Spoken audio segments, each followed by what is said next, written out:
Hello，大家，在对死党的同居要求说好之前，第7集，小航终于跟着小凑回到他家过夜，两个人也接吻了。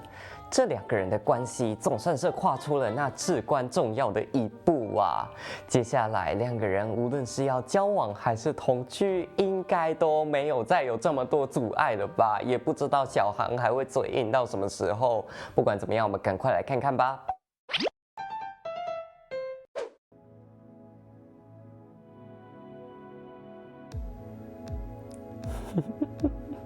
小航这含情脉脉的眼神呢？ちょっといい？おやすみ。气氛都到这里了，晚安。寝た？なんで寝れる？怕你又排斥吗？小臭怎么可能睡得着啦？他在那边假睡，讓自己冷靜一點。他害怕自己又做什麼逾矩的行為，又把小航推得更遠。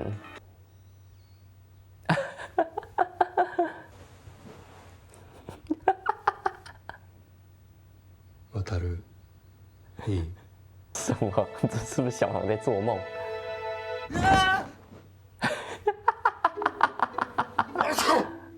布団は蹴り飛ばした。脚力すご。おはよう。おはよう。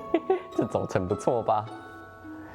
有小臭在身邊。さ、お腹すいた。轉移話題。なんて夢。というか、俺そっち？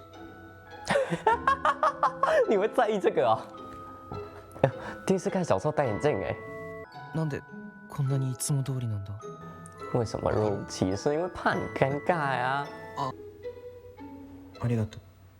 好了，我知道小航现在很慌张啦，没有办法想那么多。果然有滤镜哦。虽然我也觉得小臭戴这方框眼镜蛮好看的。昨日湊と確かにキスしたよな。今日も休みだよね。うん。やりたいことある。继续跟你培养感情。やりたいこと？什么？で予算はどんなもん？你已经在找同居房啦？お前らまた一緒に住むんだろ？すまない。今住むかどうかの試行期間。任せろ。いいとこ探してやるから。哦，这是他们老同学啊。湊の味方すんだよ。さっさっさっさっさお客様、こちらのお部屋なんていかがですか？キッチンが広めなので2人で料理をすることが可能です。还有音效啊！いいね。等一下，这不是重点吧？小航不是还没答应要同居？ 2人のカメラ道具なども楽々収納できちゃいますよ。収納大事。まあそれはな。西向きなので夕方の日差しが心地よくてお昼寝するにはもってこい。お昼寝。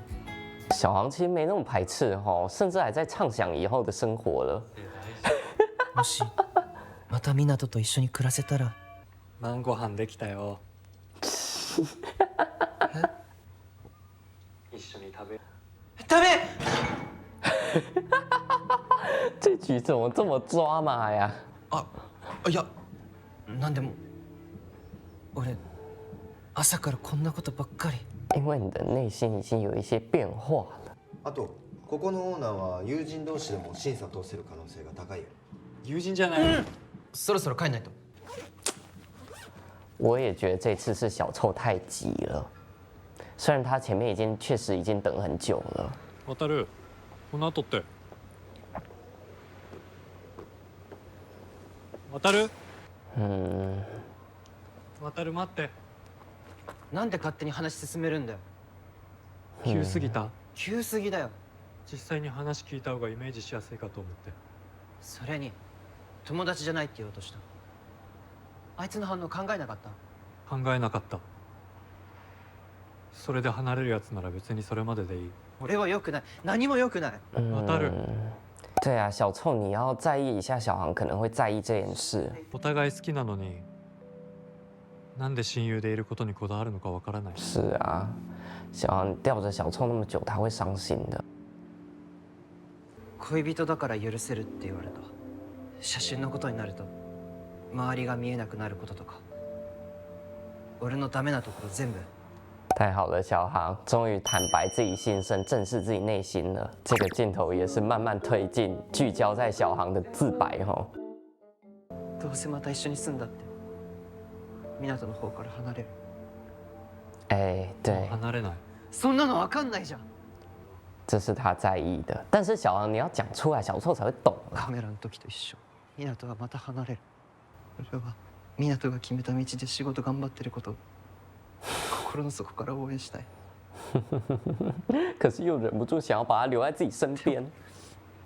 できなくてそばにいてほしいとか寂しいとか思っちゃって、そんなの自分が大事なだけみたいで嫌なんだよ。也讨厌这个占有欲很强的自己哈。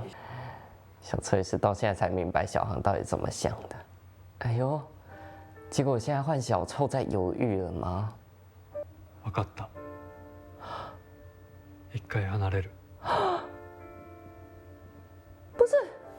渡が泣くのは嫌だから。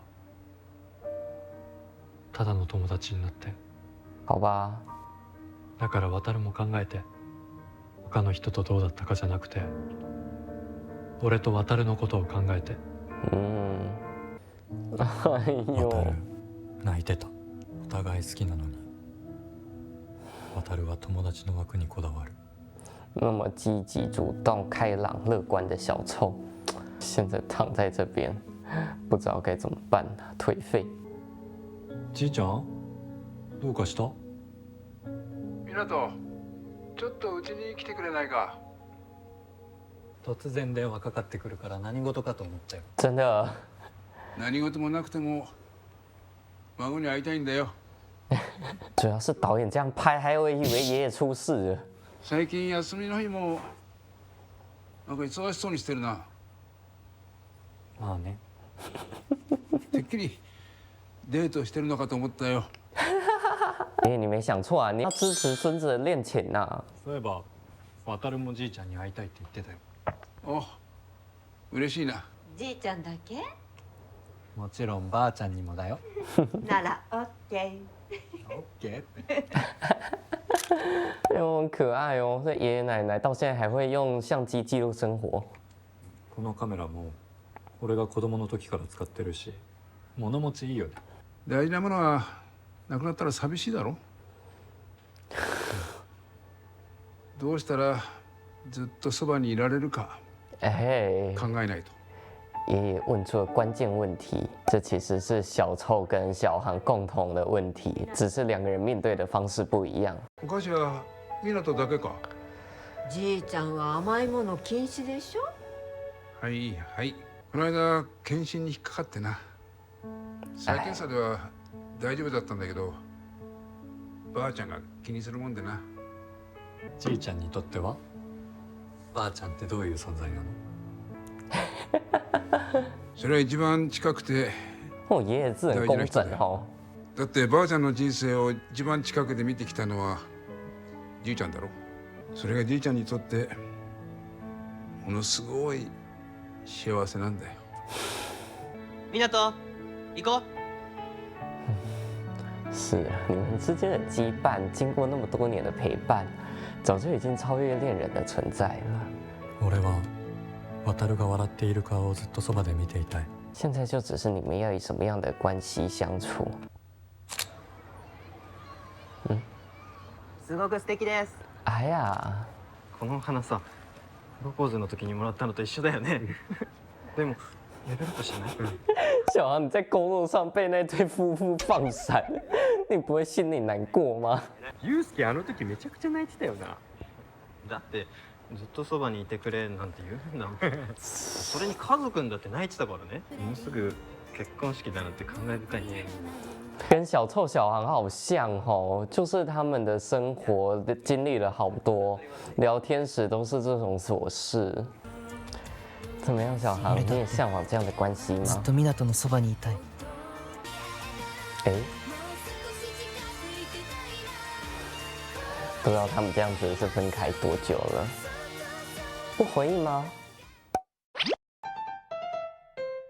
小臭和小航啊，虽然已经都知道两个人彼此互相喜欢，两个人还接吻，还一起过夜，还同床共枕了，但就是始终跨不过去交往的那一条线。其实两个人都想要一直陪在对方身边，只是要以什么样的关系、什么样的模式相处下去，这点上两个人是有分歧的。而这一集也在小臭那个找房子的刺激之下，还有小臭的一连串逼问之下，小航终于说出了自己的心里话，其实就是害怕跟小臭再次分开。可以说，在这之前啊，小臭一直都没有理解小航，但是这主要原因怪小航，怪他自己都没有把自己心里话讲出来。在知道了小航的心里话之后，小臭也决定分开一段时间。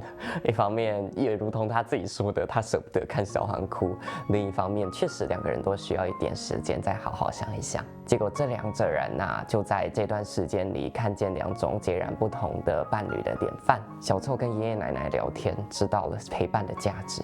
我相信小臭应该是内心不会改变的。小臭一直都很坚定，我觉得在跟爷爷奶奶聊完天之后，他只会更坚定的想要跟小航走下去而已。至于小航，也不知道他在帮那对夫妇客户拍照的同时，他们的对话有没有让他想到些什么。其实两个人结为伴侣，也是一种互相搀扶、互相扶持、一起走下去的方式呀。也不知道这段时间过后，小航能明白多少。只是如果他要回去找小臭的话，他可能内心的那份不安全感也要跨过去吧。而如果说我个人有什么要对他们两个建议的话，我觉得小臭也是可以付诸一些行动，向小航好好的证明自己不会再离开他了，不要再像当初那样子一声不响就跑到北海道去工作了。如果他能做些什么让小航更有安全感的话，那就太好了。虽然我们知道小臭已经努力很多了啊。